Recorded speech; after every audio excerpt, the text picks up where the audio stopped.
बच्चों, आज का जो टॉपिक है हमारा वो है भिन्न। भिन्न को इंग्लिश में कहते हैं फ्रैक्शन। यानी भिन्न की जो परिभाषा है वो क्या है? भिन्न वह संख्या है, भिन्न वह संख्या है जो किसी पूर्ण के एक भाग को दर्शाती है। यानी किसी पूर्ण के एक भाग को दर्शाती है। सपोज करो आपके पास एक रोटी है, पूर्ण है पूरी, और उस रोटी को हम आधा कर दें, आधा आधा, आधी एक को दे दे, आधी एक को दे दे, तो उसका जो भाग बन गया पूर्ण का एक रोटी का, वो बन गया 1/2। यानी किसी भाग को दर्शा रही है 1/2, उसे कहते हैं भिन्न। देखिए मैंने एक गोला बनाया, व्रत बनाया ये, और व्रत में एक भाग को मैंने रंग दिया है। तो ये जो रंगा हुआ भाग है, पूरे में कितने कितने खाने? 1 2 3 4, कुल 4 खाने हैं, और एक भाग रंगा हुआ है। तो रंगा हुआ भाग पूरे का कितना है? 1/4 भाग, 1/4वां भाग है। इसके बाद ये दूसरा देखिए, इसमें मैंने 2 भाग करे, तो 2 भाग, ये जो रंगा हुआ भाग है वो पूरे का कितना है? 1/2, 1/2। ऊपर वाला क्या कहलाता है? भिन्न का अंश कहलाता है, और नीचे वाला जो भिन्न का वो हर कहलाता है। अब आते हैं हम भिन्नों के प्रकार की तरफ। भिन्न कितने प्रकार की होती है? मैं भिन्न की पूरा कॉन्सेप्ट आपको क्लियर करने जा रहा हूँ।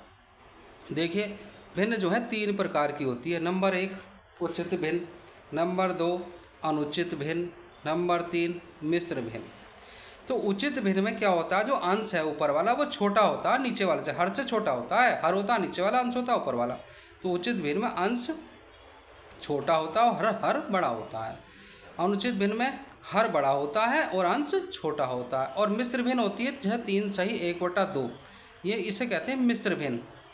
जैसे मैंने यहाँ दिखाया, देखिए मिश्र भिन्न को सही भिन्न में कैसे बदलेंगे? 2 तिया 6, यानी 2 की 3 से गुणा करेंगे और उसमें 1 जोड़ लेंगे, तो 2 तिया 6 और 1 7/2।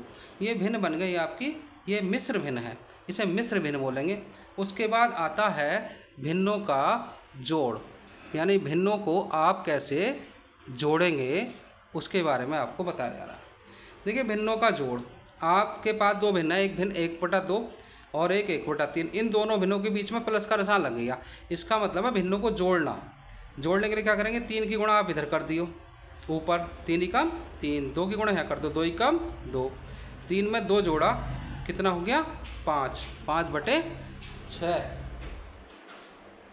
इसके बाद 2 की गुणा 4 से करेंगे, 2 चौक 8, 7 ही कम 7, और नीचे नीचे गुणा कर लेंगे, 7 दूनी 14, तो 8 और 7 15, 15/14।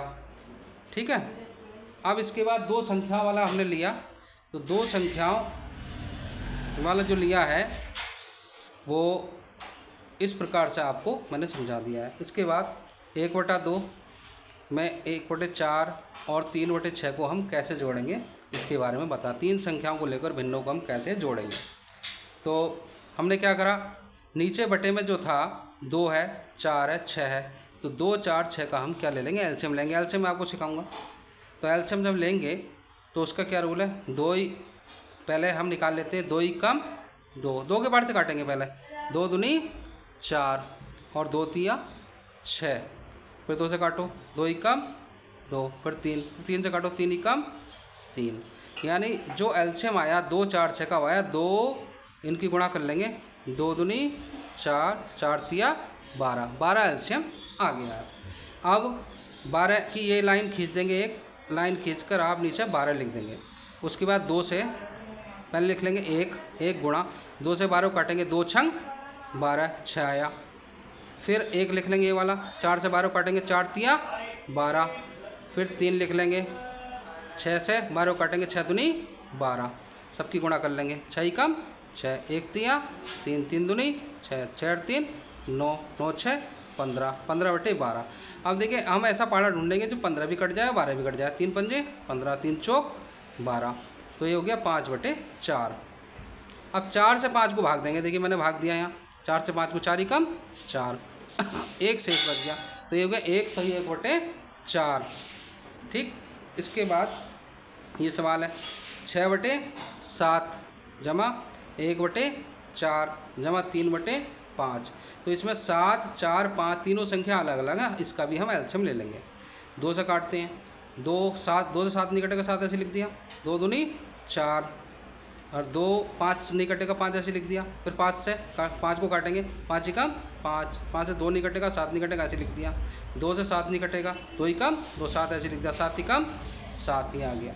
अब इनकी आप गुणा कर लेते हैं, 2 पंजे 10, 10 दूनी 20, 7 140 इसका एलसीएम आ गया है। अब 140 एलसीएम लिख दिया। अब यहाँ 6 गुणा 7 से, इस वाले 7 से 140 को काटेंगे, 20 बार कट गया, भाग दे लेंगे, 7 से 140 को 20 बार कट गया। इसके बाद 4 से भी हम 140 को काटेंगे तो 35 बार कट गया, और 5 से भी हम 140 को काटेंगे, 28 बार कट गया। इनकी गुणा करेंगे, 20 छक्का 120, 35 जगह 35, 28 या 84, सबकी गुणा कर लेंगे, जोड़ लेंगे सबको, 120, 35 और 84 को हम जोड़ लेंगे, ये आया 239 बटे 140।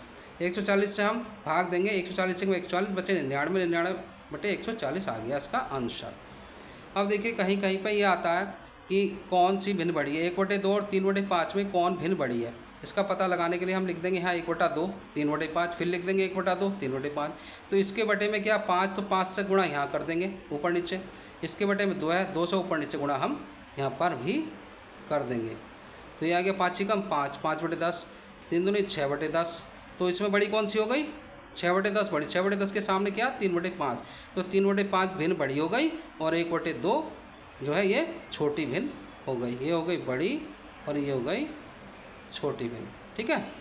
इसके बाद हम आते हैं परिमेय संख्याओं की तरफ। परिमेय संख्या क्या है जी, परिमेय संख्या वह संख्या जिसे p/q के रूप में लिखा जाता है जबकि q is not equal to 0। यानी p/q का मतलब क्या, p तो है अंश, जैसे 3/4 p है अंश और q है हर, तो उसमें नीचे वाली संख्या 0 के बराबर नहीं होनी चाहिए। 1/7 इसमें नीचे की संख्या 0 के बराबर नहीं होनी चाहिए।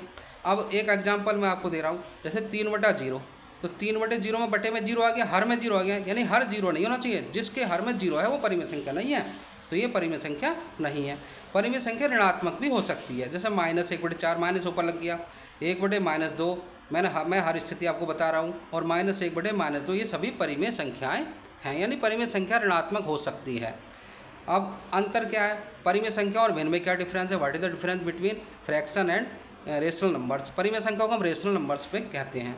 तो देखिए परिमेय संख्या ऋणात्मक होती है, यानी जो रेशनल नंबर है वो हमेशा वो निगेटिव भी हो सकता है, परंतु जो फ्रैक्शन है भिन्न वो कभी भी ऋणात्मक नहीं हो सकती है। यानी परिमेय संख्या ऋणात्मक हो सकती है, लेकिन भिन्न कभी भी ऋणात्मक नहीं हो सकती, ये मैंने आपको बताया।